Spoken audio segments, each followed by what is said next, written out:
Bonjour Karine. Bonjour. Écoute, je suis ravie de faire ce petit entretien avec toi aujourd'hui. On se connaît depuis très très longtemps, et personnellement et professionnellement, puisque nos chemins se sont croisés, notamment chez Xerox. Voilà, donc aujourd'hui, tu es directrice d'agence à la CAFPI et tu as fait une carrière avec plusieurs axes. Et donc aujourd'hui, ce qui m'intéresse, c'est de savoir quels sont les domaines d'expertise sur lesquels tu peux partager avec un jeune prépa Vita et en dehors de prépa Vita, évidemment. Je pense que, j'ai essayé de réfléchir à cette question. Je me suis dit que j'ai trois domaines que j'ai vraiment développé pendant toutes ces années. C'est mon organisation commerciale, ma connaissance de l'immobilier et mon analyse de l'immobilier et la gestion de projet. Voilà. Très bien, parfait. Et quand tu dis immobilier, est-ce que tu peux être un peu plus précise? C'est la connaissance de tous les intervenants sur ce secteur qui est extrêmement étendu. C'est vraiment comment ça s'architecte, comment ça s'organise réellement et quelles sont les interférences des uns avec les autres au niveau du marché global immobilier. C'est pas Le projet évident immobilier. d'avoir une vision d'ensemble de l'immobilier, en fait. Et je Tout pense que à je l'ai fait. acquis avec ces années d'expérience. Voilà. Très bien.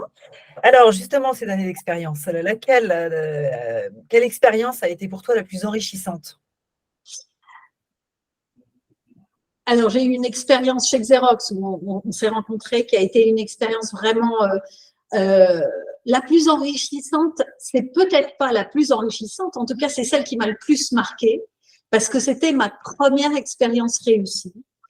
Et c'est surtout une expérience qui m'a permis de mieux me connaître et qui m'a convaincue de ma passion pour la vente et qui m'a également permis de mieux structurer mon approche commerciale. Donc, c'est vraiment l'expérience qui va donner le go de ma carrière commerciale. Très bien. Et effectivement, j'ai beaucoup appris chez Xerox.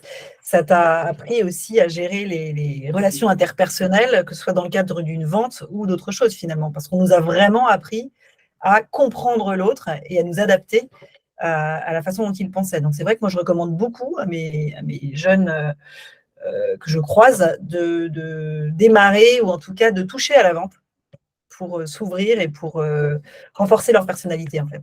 Ouais, pour moi, la vente, c'est la vie, en fait. C'est l'histoire de la vie. L'histoire d'une vente, c'est l'histoire d'une vie. Il faut comprendre tout ce qui se joue là. Et ça nous aide sur tous les autres domaines, bien évidemment. Je suis d'accord. Bien sûr. Et alors, donc, en termes de challenge, quel a été le plus gros challenge professionnel auquel tu as fait face Alors, et qu'en ma as-tu dernière retiré? expérience, c'est d'être chef d'entreprise. Ça, c'est une vraie expérience. Je fais ça depuis 20 ans au sein de CAFPI. C'est-à-dire que je suis indépendante, profession libérale, et, euh, je me sers du réseau CAFPI par rapport à leur partenariat bancaire. Donc, je suis courtier en prêt immobilier chez CAFPI depuis 20 ans. Et mon plus grand challenge, ça a été de me jeter dans le vide, en fait, hein, de se créer sa propre structure, se lancer dans un métier que je ne connaissais pas. Ça a été le premier des challenges, de passer du stade de salarié à chef d'entreprise. Le deuxième challenge, ça a été de développer un métier qui n'existait presque pas il y a 20 ans. C'est être courtier en prêt immobilier. Aujourd'hui, les générations d'aujourd'hui comprennent ce que c'est. Il y a 20 ans, c'était un métier qui n'existait que très, très peu. Et c'était le tout début du courtage en prêt immobilier.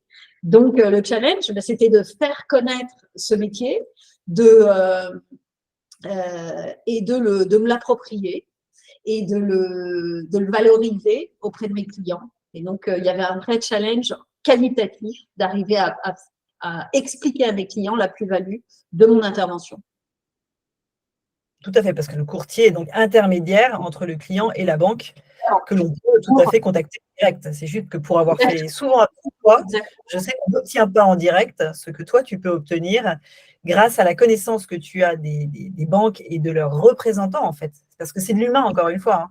C'est ton échange avec tous ces représentants que tu vas chercher et qui tu vas téléphoner chez eux le matin pour pouvoir avoir les meilleures conditions pour tes clients qui font la différence dans ce métier.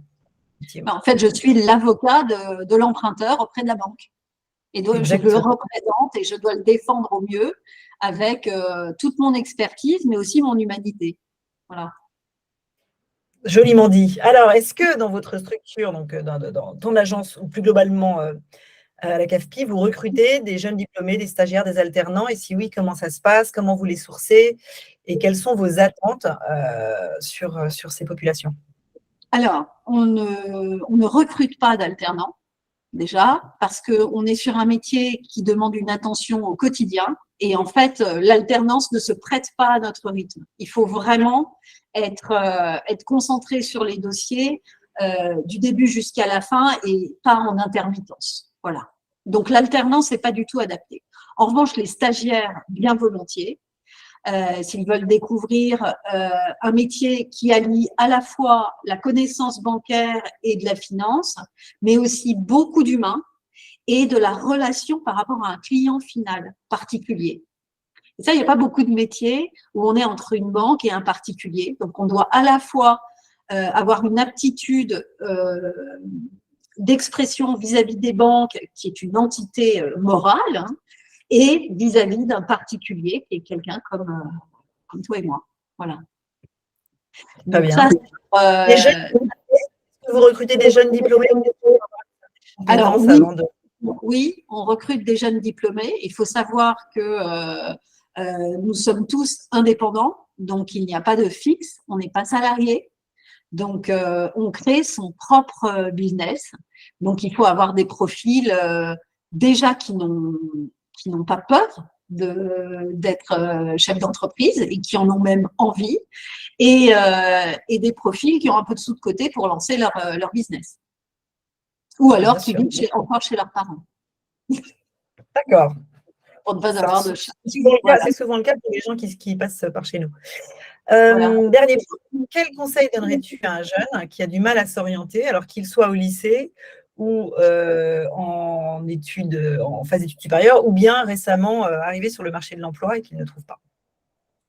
Je lui conseillerais de passer énormément de temps à comprendre ce qu'il adore faire et qui il est. Parce que ça ne sert à rien de chercher dans tous les sens. Il faut savoir, lui, au plus profond de lui-même, ce qu'il aime faire.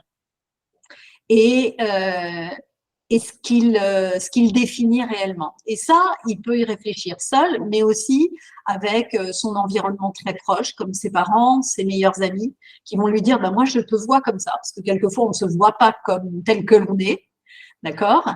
Et donc, d'arriver à se comprendre et essayer de détecter ce que l'on adore faire. Et je suis sûre, j'ai la conviction qu'on ne peut pas avoir une carrière professionnelle de qualité sans avoir une passion derrière.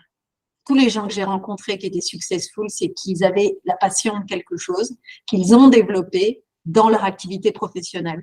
Donc, il faut vraiment, si on veut avoir une vie, selon moi, riche et qui nous apporte au quotidien, parce que c'est quand même la clé pour pouvoir durer longtemps et tout en étant heureux, eh bien, c'est de bien réfléchir au départ à ce que l'on adore faire. Voilà, ce sera déjà, je pense, 80% de ce qui est fait. Très bien. Eh bien, écoute, merci beaucoup. Et puis, donc, à bientôt, certainement pour des oraux blancs avec nos candidats. Avec grand plaisir, j'ai hâte.